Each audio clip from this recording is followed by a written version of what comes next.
साल पहले वेद व्यास ने एक आशीर्वाद दिया था संजय को कि तुम सब कुछ देख सकते हो। तो जब भगवान श्री कृष्ण अर्जुन को गीता का उपदेश दे रहे थे तो उसको दिव्य दृष्टि से संजय ने देखा, तो उन्होंने जो पूरी बातें बताई उसको गीता उपदेश के माध्यम से लिख दिया किसी ने। और ये हजारों साल पहले से लिखा हुआ, जैसे तब था वैसे आज भी है, कोई बदलाव नहीं। कुछ लोग कुरान भी पढ़ते होंगे, ये भी कुरान के बारे में बोला जाता है कि जो आयतें हैं वो हजारों साल से चली आ रही है, ऊपर से आई हुई है सारी आयतें। पैगंबर का उपदेश था आयतों के रूप में और उसी को किसी ने कुरान के अंदर लिख दिया। ये बाइबल नहीं है, ये हजारों साल से पहले, और इसको आज तक नहीं बदला गया। इसके फ्रेजेस आज तक किसी के कहने से कुछ बदले नहीं, चेंज नहीं किए गए, मतलब ये जैसे है वैसी है। और बोला जाता है कि जो लोग ये गीता, बाइबल, कुरान, गुरु ग्रंथ साहब इनके अनुसार से जिंदगी जीते हैं उनको बोला जाता है धर्म के अनुसार सही इंसान है, यानी उसकी जिंदगी अच्छी मानी जाती है, उसकी जिंदगी बेहतरीन होती है। और जो लोग इनमें लिखे हुए चीजों के रूल्स को तोड़ के जिंदगी जीते हैं तो उनके जीवन में कष्ट आता है, दुख आता है, समस्याएं आती है। ऐसे होता है नहीं होता है? यस या नो? तो अलग अलग धर्म ग्रंथों ने अपना अपना एक सिस्टम बना दिया और जो लोग उस सिस्टम को फॉलो करते हैं उस धर्म के अनुसार उनकी जीवन मस्त होती है, और जो लोग फॉलो नहीं करते उनके जीवन में कष्ट, बाधाएं, मुश्किलें आती रहती हैं। तो ये धर्म ग्रंथ क्या है? ये धर्म को चलाने का एक सिस्टम है। ये आज नहीं बना, हजारों साल पहले किसी ने बनाया और हम आज भी उसको वैसे ही फॉलो करते हैं। यस या नो? देश को चलाने के लिए किसी इंसान ने या कुछ लोगों ने मिलकर एक संविधान की रचना करी और जितने भी लोग संविधान में लिखे हुए नियम कानून को पालन करते हैं उसको अच्छा नागरिक बोला जाता है, और जो लोग इसका पालन नहीं करते हैं उसको गुनाहगार बोला जाता है। बोलते नहीं बोलते? यानी जो इसमें लिखी हुई चीजों को मानता है, इस लिखी हुई चीजों को पालन करता है वो सिस्टमेटिक हो जाता है, और जो नहीं पालन करता है वो क्या हो जाता है? अनसिस्टमेटिक। तो संविधान क्या है? संविधान इज द सिस्टम। बोले सिस्टम करप्ट है, इसका मतलब संविधान ने देश को चलाने का जो एक प्रॉपर तरीका बनाया उस तरीके में अगर कुछ गड़बड़ी होती है तो हम बोलते हैं सिस्टम करप्ट। यस या नो? और अगर सिस्टम करप्ट है तो देश का हाल बेहाल होगा, और सिस्टम सही है तो देश बहुत अच्छे से चलेगा। आया ना? यस या नो?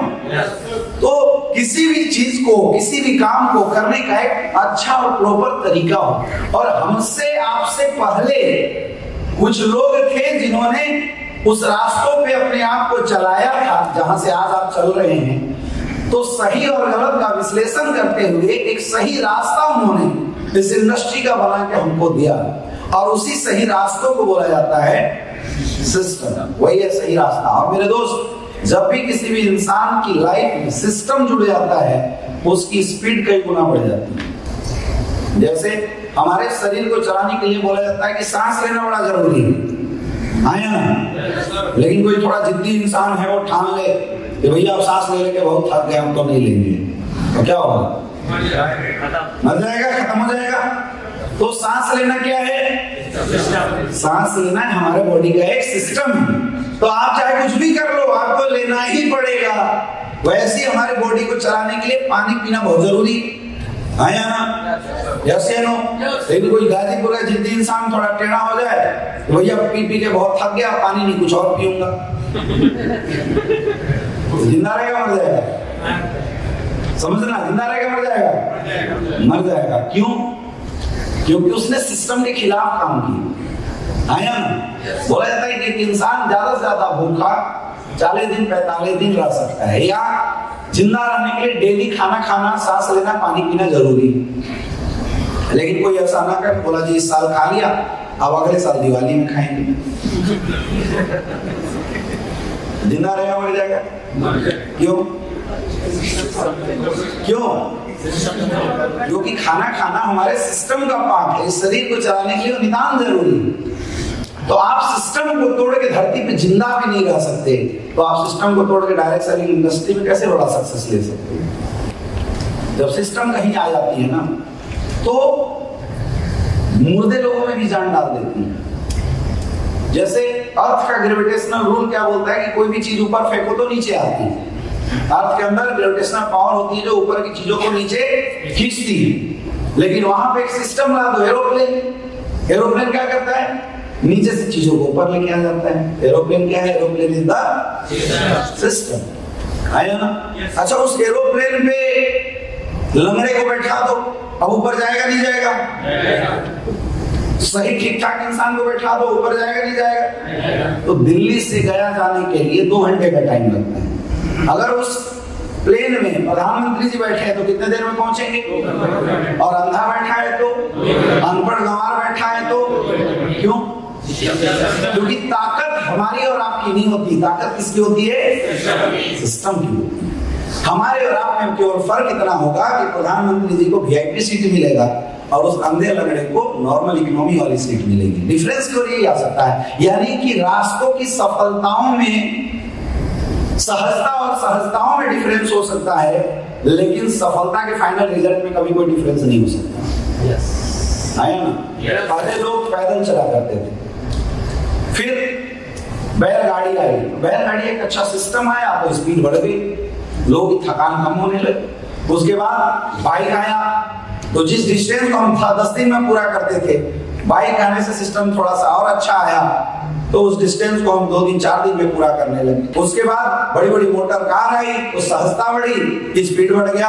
आज एरोप्लेन है, 1000 किलोमीटर के डिस्टेंस को हम 2 घंटा 3 घंटे में क्रॉस कर देते हैं। तो ताकत किसकी है? सिस्टम की। ताकत किसकी है? और इस बात से कोई फर्क नहीं पड़ता कि सिस्टम में बैठने वाला इंसान कौन है। इस बात से कोई फर्क नहीं पड़ता कि एरोप्लेन में बैठने वाला इंसान कौन है। अगर कोई लंगड़ा भी है जिसका एक भी पैर नहीं, अगर उसको भी एरोप्लेन में बैठा दिया जाए, सिस्टम में बैठा दिया जाए, तो सच बताओ हवा उड़ेगा नहीं उड़ेगा? वो दिल्ली से गया तो घंटे में पहुंचेगा नहीं पहुंचेगा? ताकत किसकी है? सिस्टम की है। तो मेरे दोस्त, वैसी डायरेक्ट सेलिंग इंडस्ट्री का भी एक बना बनाया सिस्टम है। अक्सर आपका अपलाइन और आपका सीनियर लीडर आपको जो बातें बताता है वो अपनी बातें नहीं बताता है, वो सिस्टम की बातें बताता है। यहाँ टीचर कितने लोग हैं? टीचर कितने लोग हैं? अच्छा, ओके। क्या पढ़ाते हैं सर आप? भवन जी साइंस पढ़ाते हैं। ओके, तो भवन जी अगर किसी स्टूडेंट को साइंस पढ़ाते होंगे तो क्या भवन जी साइंस बना रहे हैं? क्या पढ़ाते हैं? एक टीचर पढ़ाता क्या है?